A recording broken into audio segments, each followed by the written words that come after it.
بسم اللہ الرحمن الرحیم نحمده ونصلی ونسلم علی رسولہ النبی الکریم اما بعد۔ محترم ناظرین، السلام علیکم ورحمۃ اللہ وبرکاتہ۔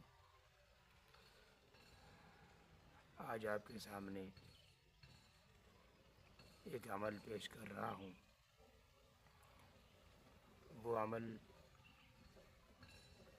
ان حضرات کے لیے ہے جو حضرات اپنے دیے ہوئے امتحان میں کامیاب ہونا چاہتے ہیں۔ دراصل بات یہ ہے کہ آج مجھے کچھ ساتھیوں کے بارے میں پتہ چلا کہ ان کا کل رزلٹ ہے، تو بندہ نے مناسب سمجھا کہ چلیں آج اسی موضوع پہ ویڈیو بنا لیتے ہیں، تاکہ جن جن بھائیوں کا، جن جن دوستوں کا، ساتھیوں کا، میرے عزیزوں کا کل رزلٹ ہے، تو اگر وہ ساتھی یہ عمل کرنا چاہیں تو یہ عمل کریں۔ انشاءاللہ مجھے امید ہے کہ اللہ تعالیٰ اپنے فضل و کرم سے اور اس عمل کی برکت سے انہیں خوشخبری سنائیں گے اور ان کا رزلٹ انشاءاللہ بہتر سے بہترین ہوگا۔ تو سنیے وہ عمل کیا کرنا ہے۔ دیکھیں، آج جمعرات کا دن ہے، ابھی مغرب ہونے والی ہے، تو مغرب کے ٹائم سے انشاءاللہ جمعہ کی رات، جمعہ کی شام شروع ہو جائے گی۔ یاد رکھیے، جمعہ کا دن ہو یا جمعہ کی رات ہو، بہت ہی بابرکت یہ گھڑیاں ہیں، لمحات ہیں۔ جمعہ کے دن کو اللہ تعالیٰ نے یہ شرف عطا فرمایا ہے کہ حضور اکرم صلی اللہ تعالیٰ علیہ وآلہ وسلم نے ارشاد فرمایا کہ جمعہ کا دن وہ مقدس اور مبارک دن ہے کہ جو شخص بھی اس دن میں یا رات میں ایمان کی حالت میں انتقال کر جائے، یعنی اسے جمعہ کے دن یا جمعہ کی رات موت نصیب ہو ایمان کے ساتھ، یعنی اس کا خاتمہ بالخیر ہو، خاتمہ بالایمان ہو، تو آپ علیہ الصلاۃ والسلام نے ارشاد فرمایا کہ اللہ تعالیٰ اسے عذاب قبر سے محفوظ رکھیں گے اس دن اور رات کی برکت سے۔ اور جو شخص بھی عذاب قبر سے محفوظ رہ گیا تو اللہ تعالیٰ کی ذات سے قوی امید ہے کہ انشاءاللہ تعالیٰ وہ جہنم کے عذاب سے بھی محفوظ رہے گا، کیونکہ قبر جو ہے یہ آخرت کی منازل میں سب سے پہلی منزل ہے۔ سیدنا عثمان غنی رضی اللہ تعالیٰ عنہ کے سامنے جب قبر کا حال بیان ہوتا تو آپ اس قدر روتے، بے تحاشا روتے، حتیٰ کہ آپ کی داڑھی مبارک تر بتر ہو جاتی، آنسوں سے بھر جاتی۔ کسی نے آپ سے پوچھا کہ حضرت، آپ کے سامنے جہنم کا حال بھی بیان کیا جاتا ہے لیکن آپ اتنا نہیں روتے جس طرح کہ قبر کے احوال سن کے آپ روتے ہیں، اس کی کیا وجہ ہے؟ حالانکہ جہنم تو قبر سے بہت سخت ہے۔ تو حضرت عثمان ذو النورین رضی اللہ عنہ نے ارشاد فرمایا کہ آپ کو معلوم نہیں کہ قبر آخرت کی منازل میں سے سب سے پہلی منزل ہے، سب سے پہلی سیڑھی ہے۔ جو یہاں کامیاب ہو گیا وہ ہمیشہ کے لیے کامیاب ہے، اور جو شخص یہاں پھسل گیا، یہاں ناکام ہو گیا تو وہ ہمیشہ کے لیے ناکام ہے۔ تو جمعہ کا دن اور رات اتنے قیمتی لمحات ہیں، یہ گھڑیاں اتنی قیمتی ہیں کہ جسے بھی موت نصیب ہو تو اللہ تعالیٰ اس دن اور رات کی برکت سے اسے عذاب قبر سے محفوظ رکھتے ہیں۔ تو میری گزارش ہے کہ جن ساتھیوں کا کل رزلٹ ہے وہ کوشش کریں کہ ہر نماز با جماعت پڑھیں اور 2 رکعت نماز پڑھیں صلاۃ الحاجت کی نیت سے۔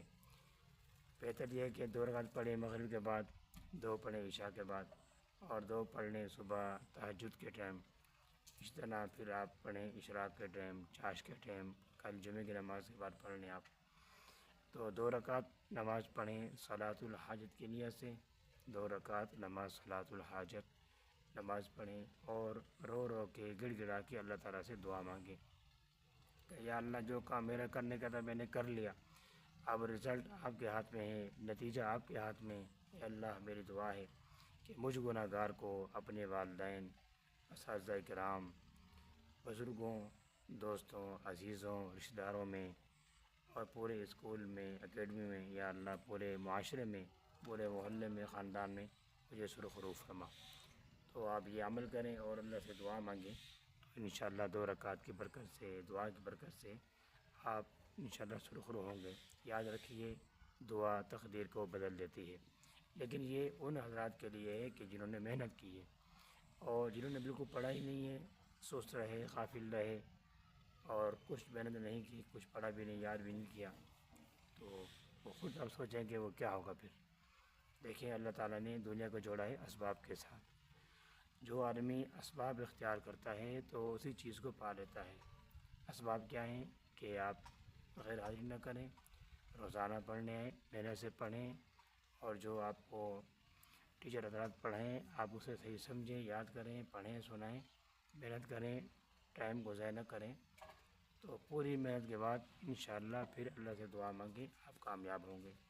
اگر آپ پڑھیں گے نہیں، آپ نے پڑھا بھی نہیں ہے، آپ نے محنت بھی نہیں کی، کچھ بھی نہیں کیا، تو پھر کامیاب کیسے ہوں گے؟ ذرا آپ خود سوچ لیں۔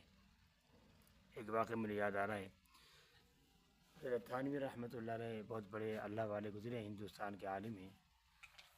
ان کی مجلس میں ایک شخص حاضر ہوا، اس نے کہا حضرت میرے لیے دعا فرمائیں کہ اللہ تعالیٰ مجھے اولاد عطا فرمائے۔ آپ نے دعا فرمائی، پھر کچھ عرصہ گزرا، پھر آیا حضرت دوبارہ دعا مانگ لیں، ابھی تک کچھ بھی نہیں ہوا۔ پھر آپ نے دعا مانگی، پھر کچھ عرصہ وہ غائب رہا، پھر آیا حضرت پھر دعا فرمائے، ابھی تک کچھ بھی نہیں ہوا۔ تو حضرت کو محسوس ہوا کہ کہیں یہ کنوارا نہ ہو، تو آپ نے پوچھا کہ میاں یہ بتاؤ کہ تمہاری شادی ہوئی یا نہیں ہوئی؟ تو اس نے کہا نہیں شادی بھی نہیں ہوئی میری۔ تو آپ نے کہا اللہ کے بندے کتنی پاگل و بیوقوف ہو، پہلا کام پہلے کرو، بعد میں ہوگا، پہلے شادی تو کرو، شادی تم نے کی نہیں اور اللہ سے اولاد مانگ رہے ہو۔ تو کہیں ایسا نہ ہو آپ بھی اس طرح کر رہے ہو کہ آپ نے پڑھا بھی نہ ہو اور آپ کی محنت بھی نہ ہو اور آپ اسے دعائیں مانگ رہے ہو، تو اس طرح پہ کامیاب نہیں ہوں گے آپ۔ تو آپ سے میری درخواست ہے آپ دعا مانگیں، خصوصاً جو آپ کے والدین ہیں، بزرگ حضرات ہیں، ان سے دعا کو کہیں، ٹھیک ہے نا؟ آپ کے محلے کی امام مسجد ہیں ان سے کہیں، آپ کے استاد ہیں ان سے کہیں، سب سے دعا کو کہیں، اور خود بھی دعا کا اہتمام کریں، اللہ سے مانگیں انشاءاللہ۔ میری بھی دعا ہے دل سے، اللہ تعالیٰ آپ کو کامیاب و کامران فرمائے، ٹھیک ہے؟ یہ دعا مانگیں اور 2 رکعت نماز پڑھیں، اور اگر آپ کرنا چاہیں تو ایک عمل اور بھی کریں، وہ یہ کہ ابھی سے آپ شروع کر دیں۔ وہ کیا ہے؟ وہ عمل یہ ہے وَأُفَوِّضُ أَمْرِي إِلَى اللَّهِ إِنَّ اللَّهَ بَصِيرٌ بِالْعِبَادِ وَأُفَوِّضُ أَمْرِي إِلَى اللَّهِ إِنَّ اللَّهَ بَصِيرٌ بِالْعِبَادِ۔ دوبارہ سنیے، وَأُفَوِّضُ أَمْرِي إِلَى اللَّهِ إِنَّ اللَّهَ بَصِيرٌ بِالْعِبَادِ۔ یہ قرآن کریم کی آیت کا حصہ ہے، اسے آپ چلتے پھرتے، اٹھتے بیٹھے لیٹے ہوئے ہر حال میں آپ پڑھتے رہیں۔ اس کا مفہوم یہ ہے اے اللہ میں اپنا سارا معاملہ تیرے حوالے کرتا ہوں، بے شک تو ہی تمام بندوں کا دیکھنے والا ہے، میرا سارا حال تیرے سامنے ہے۔